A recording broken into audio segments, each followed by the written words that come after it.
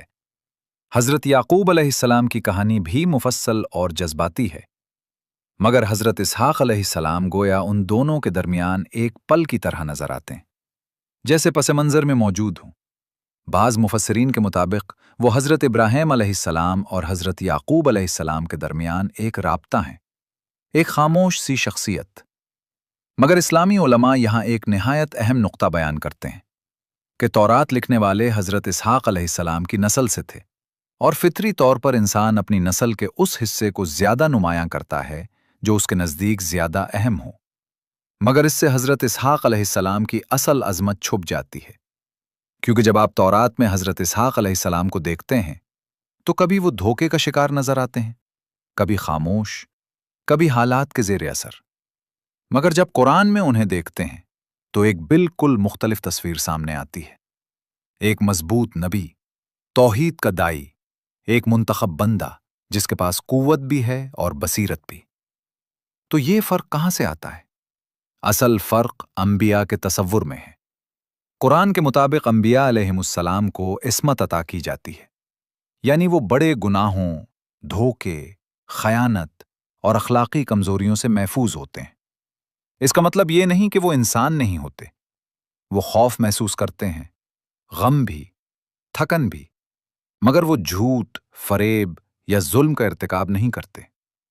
دوسری طرف تورات میں انبیاء کو ایک عام انسان کی طرح پیش کیا جاتا ہے، بلکہ بعض جگہوں پر ان کے اعمال کو اخلاقی لحاظ سے کمزور بھی دکھایا جاتا ہے، جیسے حضرت ابراہیم علیہ السلام کا اپنی زوجہ کو بہن کہنا، حضرت یعقوب علیہ السلام کا تدبیر کے ذریعے حق حاصل کرنا، حضرت داؤد علیہ السلام سے متعلق روایات اور حضرت سلیمان علیہ السلام کے بارے میں مختلف بیانات۔ یہ سب ایک خاص عقیدے کے تحت بیان کیے گئے کہ نجات انسان کے اعمال سے نہیں بلکہ اللہ کے فضل سے ہوتی ہے، اور انبیاء کی کمزوریاں اس فضل کو زیادہ نمایاں کرتی ہیں۔ مگر اسلام اس تصور کو قبول نہیں کرتا۔ اللہ کا فضل بے شک عظیم ہے، مگر اس کا مطلب یہ نہیں کہ انبیاء اخلاقی کمزوری رکھتے ہوں، بلکہ وہ پاکیزہ کردار کے حامل ہوتے ہیں اور انسانیت کے لیے نمونہ ہوتے ہیں۔ قرآن میں حضرت اسحاق علیہ السلام ایک بے عیب نبی کے طور پر سامنے آتے ہیں، نہ وہ دھوکہ دیتے ہیں، نہ دھوکہ کھاتے ہیں، نہ کمزوری کے سامنے جھکتے ہیں۔ ایک اور اہم فرق قربانی کے واقعے میں سامنے آتا ہے۔ تورات میں واضح طور پر کہا جاتا ہے کہ قربانی کے لیے حضرت اسحاق علیہ السلام کو پیش کیا گیا، جبکہ قرآن اس مقام پر کسی نام کا ذکر نہیں کرتا۔ اس بیٹے کا نام نہیں لیا جاتا جسے قربان کرنے کا حکم ہوا، مگر اکثر اسلامی علماء اس نتیجے پر پہنچتے ہیں کہ وہ حضرت اسماعیل علیہ السلام تھے، کیونکہ قربانی کے واقعے کے بعد حضرت اسحاق علیہ السلام کی خوشخبری دی جاتی ہے، جس سے معلوم ہوتا ہے کہ اس وقت ان کی ولادت ابھی نہیں ہوئی تھی۔ اب دوبارہ قرآن کی طرف آتے ہیں، جہاں حضرت اسحاق علیہ السلام کی صفات کو نہایت واضح انداز میں بیان کیا گیا ہے، کیونکہ یہی صفات ان کی اصل تصویر بناتی ہیں۔ پہلی صفت کہ وہ ایک علم والے بیٹے کے طور پر عطا کیے گئے، یعنی صرف خوبصورتی نہیں بلکہ علم، صرف طاقت نہیں بلکہ حکمت۔ علم انبیاء کی بنیادی صفت ہے، کیونکہ اللہ کی معرفت، کائنات کی سمجھ اور حق و باطل میں فرق، یہ سب علم کے ذریعے ہی ممکن ہے۔ حضرت اسحاق علیہ السلام ایک علم سے مزین نبی تھے۔ دوسری صفت قوت اور بصیرت۔ جب یہ دونوں اکٹھی ہوں تو پیغام کی سب سے بڑی طاقت بنتی ہیں۔ قوت یعنی ثابت قدمی، اور بصیرت یعنی حق کو پہچاننے کی صلاحیت۔ اگر کسی کے پاس قوت ہو مگر بصیرت نہ ہو تو وہ غلط سمت میں دوڑتا ہے، اور اگر بصیرت ہو مگر قوت نہ ہو تو وہ حق کو دیکھ تو لیتا ہے مگر بیان نہیں کر پاتا۔ مگر حضرت اسحاق علیہ السلام میں دونوں جمع تھیں۔ تیسری صفت اخلاص، اور یہی ہر عمل کی روح ہے۔ قرآن اخلاص کو ایک پاکیزہ صفت کے طور پر بیان کرتا ہے، یعنی ایسا وصف جو خالص ہو، صاف ہو، جس میں کسی قسم کی ملاوٹ نہ ہو۔ ہر عمل صرف دنیا کو دکھانے کے لیے نہیں بلکہ آخرت کی شعوری یاد کے ساتھ ہو۔ حضرت اسحاق علیہ السلام کا پیغام اسی اخلاص سے بھرا ہوا تھا۔ چوتھی صفت یہ کہ وہ منتخب اور بہترین لوگوں میں شمار کیے گئے، اور اللہ کی طرف سے منتخب ہونا صرف ایک انعام نہیں بلکہ ایک بھاری ذمہ داری بھی ہوتا ہے، کیونکہ منتخب ہونے کا مطلب ہے زیادہ بوجھ اٹھانا، اور حضرت اسحاق علیہ السلام نے یہ بوجھ اٹھایا۔ پانچویں صفت یہ کہ انہیں برکت عطا کی گئی، اور یہ برکت صرف ان کی اپنی زندگی تک محدود نہیں تھی، بلکہ ان کے بعد آنے والے ہر نبی میں، ہر سجدے میں اور نبوت کے ہر تسلسل میں جاری رہی۔ حضرت اسحاق علیہ السلام کی برکت ان کے ساتھ ختم نہیں ہوئی، بلکہ بڑھتی ہی چلی گئی۔ اب جب ہم قرآن کی اس تصویر کو تورات کی تصویر کے ساتھ رکھتے ہیں تو دو مختلف نقش سامنے آتے ہیں۔ تورات کا حضرت اسحاق علیہ السلام جزوی، خاموش، کبھی دھوکے کا شکار، کبھی غیر واضح، جبکہ قرآن کا حضرت اسحاق علیہ السلام مکمل، فعال، منتخب، محفوظ اور بابرکت۔ یہ فرق صرف ایک تاریخی بحث نہیں، بلکہ یہ اس بات کو ظاہر کرتا ہے کہ دونوں مذاہب انسان اور اللہ کو کس طرح سمجھتے ہیں، اور یہی سمجھ ان کے انبیاء کے تصور میں جھلکتی ہے۔ اب ایک اور زاویے سے دیکھتے ہیں، قرآن حضرت اسحاق علیہ السلام کا ذکر بار بار کیوں کرتا ہے؟ ان کا نام 17 مرتبہ آیا ہے، جبکہ کئی انبیاء کا ذکر اس سے کم ہے۔ اس کے پیچھے ایک حکمت ہے۔ جس وقت قرآن نازل ہوا، اس وقت مسلمان دو بڑی اہل کتاب جماعتوں، یہودیوں اور عیسائیوں سے تعلق میں تھے، اور دونوں حضرت اسحاق علیہ السلام کو اپنی مقدس تاریخ کا مرکزی حصہ مانتے تھے۔ قرآن نے اس مشترک نقطے کو قبول کیا، مگر ساتھ ہی ان غلط فہمیوں کی اصلاح بھی کی۔ مسلمانوں کو حبشہ کی طرف ہجرت کا حکم دیا گیا، جہاں ایک عیسائی بادشاہ سے ملاقات ہوئی۔ وہ بھی حضرت اسحاق علیہ السلام کو اپنی روایت میں جانتا تھا۔ پھر مدینہ میں یہودی قبائل سے براہ راست سامنا ہوا، وہاں بھی یہی معاملہ تھا۔ قرآن نے دونوں کے لیے حضرت اسحاق علیہ السلام کی درست تصویر پیش کی، تاکہ مکالمے کا دروازہ کھلے، مگر صحیح بنیاد پر۔ یہی قرآن کی ایک بڑی خصوصیت ہے۔ یہ صرف عقیدے کی کتاب نہیں، بلکہ تاریخ کی گہرائی میں جا کر ماضی کو حال سے جوڑتی ہے، اور مذاہب کے درمیان ایک مضبوط بنیاد قائم کرتی ہے۔ اور حضرت اسحاق علیہ السلام اس بنیاد کے اہم ستونوں میں سے ایک ہیں۔ وہ کسی ایک قوم کے نہیں، کسی ایک سرزمین کے نہیں، بلکہ پوری انسانیت کے لیے ایک مثال ہیں۔ ایک ایسی زندگی کی مثال جو اللہ کے لیے وقف ہو۔ قرآن نے اس علامت کو محفوظ رکھا، نہ اس میں تحریف ہونے دی، نہ غلط تعبیر، نہ اسے کسی سیاسی مفاد کا ذریعہ بننے دیا۔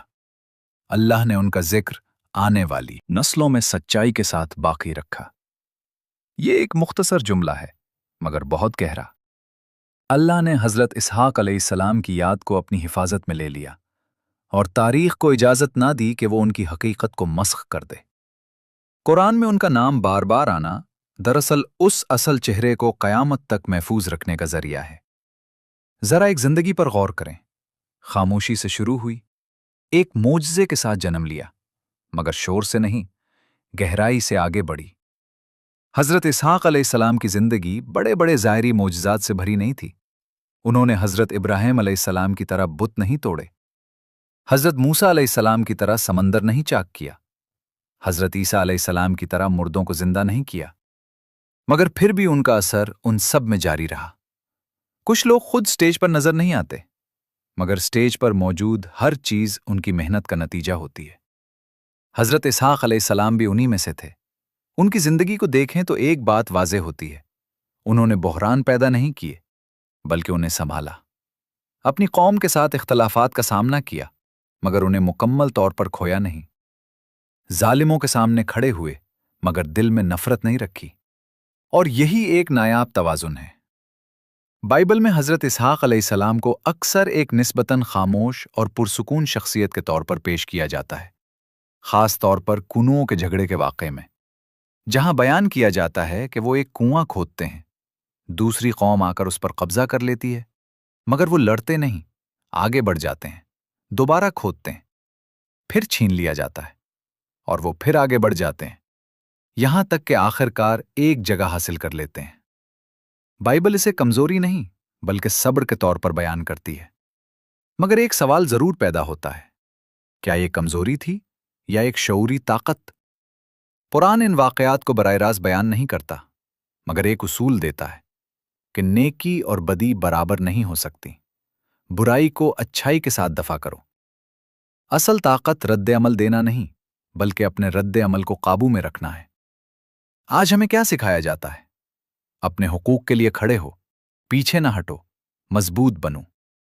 مگر حضرت اسحاق علیہ السلام کی زندگی ایک مختلف سبق دیتی ہے کہ کبھی کبھی پیچھے ہٹ جانا ہی اصل جیت ہوتا ہے، چونکہ ہر جنگ لڑنا ضروری نہیں ہوتا۔ کچھ جنگیں چھوڑ دینا ہی اصل کامیابی ہوتی ہے۔ جب وقت آئے گا، جب طاقت حاصل ہوگی، تو فتح بھی اللہ کے حکم سے آئے گی۔ مسلمانوں کو بھی یہی سکھایا گیا، کمزوری کے وقت حملہ نہیں بلکہ دفاع، اور پھر طاقت حاصل کر کے دفاع کرنا۔ مکہ میں نبی کریم صلی اللہ علیہ وآلہ وسلم نے جنگ نہیں کی، مدینہ جا کر طاقت حاصل کی، پھر دفاعی جنگیں لڑیں۔ حضرت اسحاق علیہ السلام بھی اسی انداز پر تھے۔ ان کے پاس اس وقت وہ طاقت نہیں تھی، اور ان کی زندگی میں اللہ نے انہیں سیاسی غلبہ نہیں دیا، کیونکہ ان کا مقصد جنگ اور فتح نہیں بلکہ اللہ کی رضا اور ایمان کی دعوت تھا۔ وہ جانتے تھے کہ دنیا کی کوئی حیثیت نہیں، یہ نہ زمین کے ٹکڑوں سے ماپی جاتی ہے، نہ اقتدار سے۔ دنیا عارضی ہے، اسی لیے انہوں نے کبھی کسی چیز کو دائمی سمجھ کر دل نہیں لگایا۔ کیا آپ جانتے ہیں حضرت اسحاق علیہ السلام کی حکمت عملی کیا تھی؟ اپنی توانائی کو صحیح جگہ استعمال کرنا۔ وہ ہر بحث میں نہیں پڑتے تھے، ہر شخص کو سمجھانے کی کوشش نہیں کرتے تھے، ہر اشتعال کا جواب نہیں دیتے تھے، کیونکہ وہ جانتے تھے کچھ لوگ سمجھنا ہی نہیں چاہتے، اور انہیں سمجھاتے سمجھاتے انسان خود کو کھو دیتا ہے۔ اب حضرت اسحاق علیہ السلام بوڑھے ہو چکے تھے، مگر ایک بات واضح تھی، ان کا بیٹا مختلف تھا۔ حضرت یعقوب علیہ السلام بہت مختلف۔ ان کے اندر ایک گہرا صبر تھا، اور یہی صبر آگے چل کر تاریخ کی سب سے بڑی آزمائشوں میں بدلنے والا تھا۔ ایک باپ جو اپنے بیٹے کی تقدیر کو محسوس کرے مگر اسے بدل نہ سکے۔ حضرت اسحاق علیہ السلام ایسے ہی تھے۔ جب وہ حضرت یعقوب علیہ السلام کو دیکھتے تو جان لیتے کہ ان کی زندگی عام نہیں ہوگی، مگر یہ علم سکون نہیں دیتا بلکہ ایک بوجھ بن جاتا ہے۔ حضرت اسحاق علیہ السلام نے اپنے بیٹے کو سب سے بڑی چیز کیا دی؟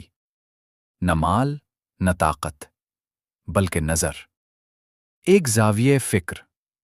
انہوں نے اسے سکھایا کہ دنیا کو کیسے دیکھنا ہے، دکھ میں کیسے صبر کرنا ہے، اور اللہ پر کیسے بھروسہ کرنا ہے۔ اور یہی کسی بچے کو دی جانے والی سب سے بڑی دولت ہے۔ حضرت اسحاق علیہ السلام کی زندگی آہستہ آہستہ اپنے اختتام کی طرف بڑھ رہی تھی، مگر ان کا چھوڑا ہوا ورثہ ابھی شروع ہوا تھا، اور یہی ورثہ ایک عظیم آزمائش سے گزرنے والا تھا۔ حضرت یعقوب علیہ السلام کا بیٹا ان سے جدا ہو جائے گا، اور یہ واقعہ ایک نسل، ایک قوم، بلکہ تاریخ کا رخ بدل دے گا۔ مگر اب اصل سوال یہی ہے، اللہ اپنے سب سے محبوب بندوں کو سب سے سخت آزمائشوں میں کیوں ڈالتا ہے؟ حضرت ابراہیم علیہ السلام کو آگ میں ڈالا گیا، حضرت اسماعیل علیہ السلام کو قربانی کے لیے چنا گیا، حضرت اسحاق علیہ السلام طویل انتظار کے بعد عطا ہوئے، اور حضرت یعقوب علیہ السلام اپنے بیٹے سے جدا ہو گئے۔ کیا یہ سب محض اتفاق ہے یا ایک مکمل نظام ہے؟ قرآن ہمیں بتاتا ہے کہ اللہ صبر کرنے والوں کے ساتھ ہے۔ تو اصل مسئلہ آزمائش نہیں بلکہ آزمائش کے سامنے انسان کا رویہ ہے۔ آپ دیکھ رہے ہیں دانیال وائس۔ اگر آپ کو یہ ویڈیو پسند آئی ہو تو چینل کو سبسکرائب کریں، ویڈیو کو لائک کریں، اور کامنٹس میں ضرور بتائیں کہ آپ کس ملک سے دیکھ رہے ہیں۔ آپ کی سپورٹ سے ہم چاہتے ہیں کہ یہ پیغام زیادہ سے زیادہ لوگوں تک پہنچے، اور ہم مستند احادیث اور اسلامی روایات کی روشنی میں مزید ایسی ویڈیوز آپ تک لاتے رہیں۔ آپ کا ایک لائک اور ایک کمنٹ اس ویڈیو کو مزید لوگوں تک پہنچانے میں مدد دیتا ہے، اور اس طرح آپ بھی اس خیر میں شامل ہو جاتے ہیں۔ اللہ تعالیٰ آپ سب سے راضی ہو۔ انشاءاللہ اگلی ویڈیو میں ملاقات ہوگی۔ اللہ آپ کی حفاظت فرمائے۔